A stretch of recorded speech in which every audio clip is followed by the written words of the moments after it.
Okay, now we are on to our second interview. I interviewed Robert Crawford, Bob, my dad, earlier in the week, and we talked about his childhood, and then I created a timeline about his childhood. I chose to take my notes on a Google Doc. You may be taking your notes on paper, or you may be taking your notes on a Google Doc as well. So today we're doing our second interview, and we're going to focus on the middle of my dad's life, and I have taken my questions from the link in Google Classroom. So here we go. Dad, how were you different, or how were you the same in the middle part of your life compared to your early childhood? So what things about you changed and what things about you stayed the same? Okay.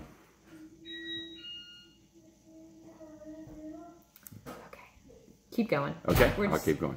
Will's coming in here. We got Go ahead. from early childhood to middle of my life, beginning with college. Let's see, coming out of high school, I probably lacked confidence. I probably played too much rather than worked too much. I didn't focus on things like I needed to focus, that I should have focused on, things like school when I first came out of high school, and I didn't prioritize my activities or my work the way I probably should have. You know, there was probably a lot of immaturity there as I transitioned from high school into college. However, going to college made me much more independent, primarily because my family was 18 hours away by bus. They were in Central Texas and I was in Fayetteville, and it was an 18-hour bus ride. We didn't have enough money for me to fly back and forth, and we certainly didn't have enough money to buy me a car. So I was 18 hours away from the family. So I had to be much more independent. I also had to learn to prioritize, because I was now in charge of myself and responsible for, much more responsible for the decisions I made and the achievements, the achievements and results that I achieved. And I had to learn to do what was important. And that's all part of learning to prioritize. Now that was in college. And then after college, I went into the Army as a second lieutenant. The Army taught me a lot. It taught me to be more responsible. It taught me to be accountable. Officers are required to be that way, or they don't stay in the Army very long. It also taught me to be a leader, because all the officers are put into leadership positions right after they come out of their officer basic training classes. So it sort of helped smooth out the rough edges. So that's sort of how I changed between those high school and earlier years in my midlife. Some of the ways I stayed the same. As a younger person, I was very impatient. I continued to be impatient afterwards. As a younger person, I was focused on winning, whatever it happened to be, whether it was a card game, a board game, a basketball game, whatever it happened to be. I was very competitive. That didn't change. I think I was a pretty good teammate for the other kids on my team. I was very supportive of them and encouraged them and helped them as much as I could. Another way I stayed the same is I was very task-oriented as a child, sort of that type A personality, much more task-oriented than the other end of the extreme, which would have been people-oriented. I was much more focused on getting the job done and getting results, and not so much as focused on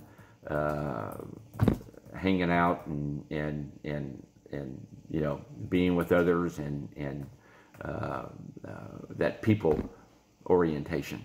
Okay, I wasn't very laid back, so to speak. How's that?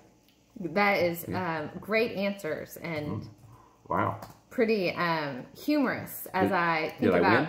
think Did I about win? think about my own children and what traits that your grandchildren have inherited from you. Okay.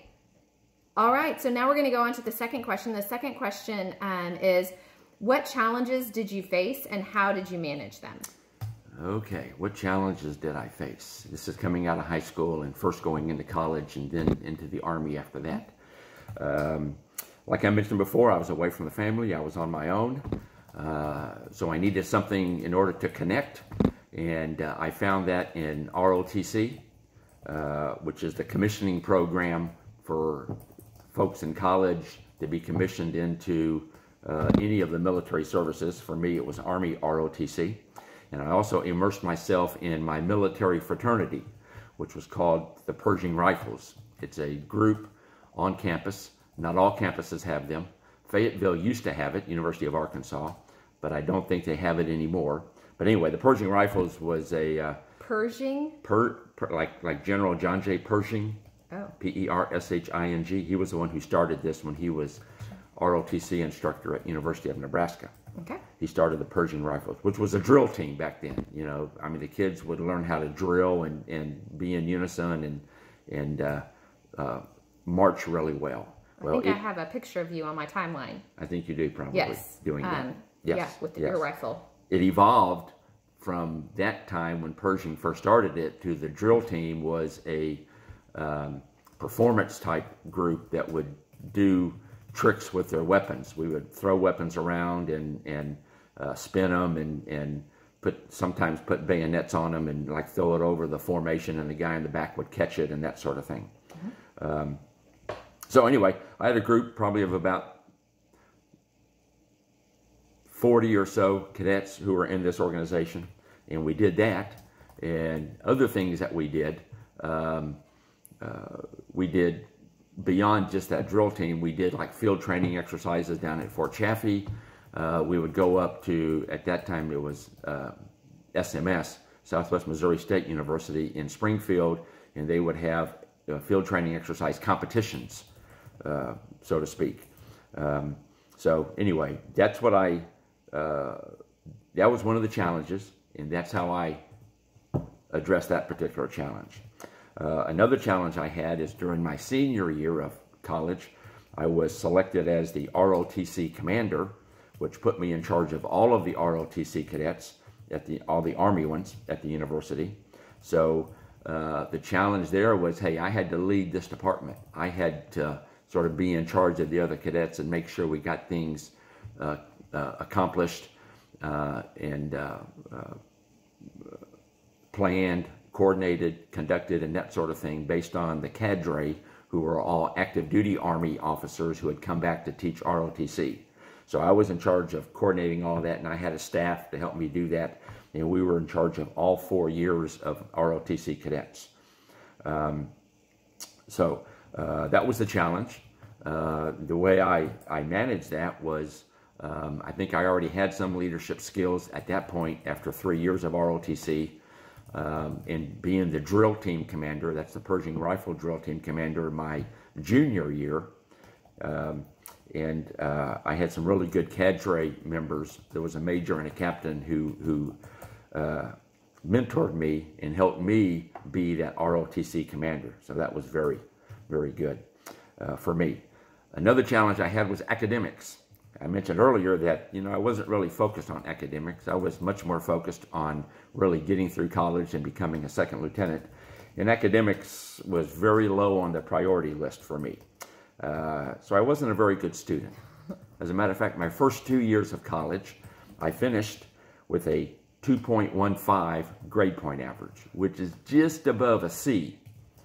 And I was kind of worried at that point. I was doing things that I should not have been doing, like skipping class.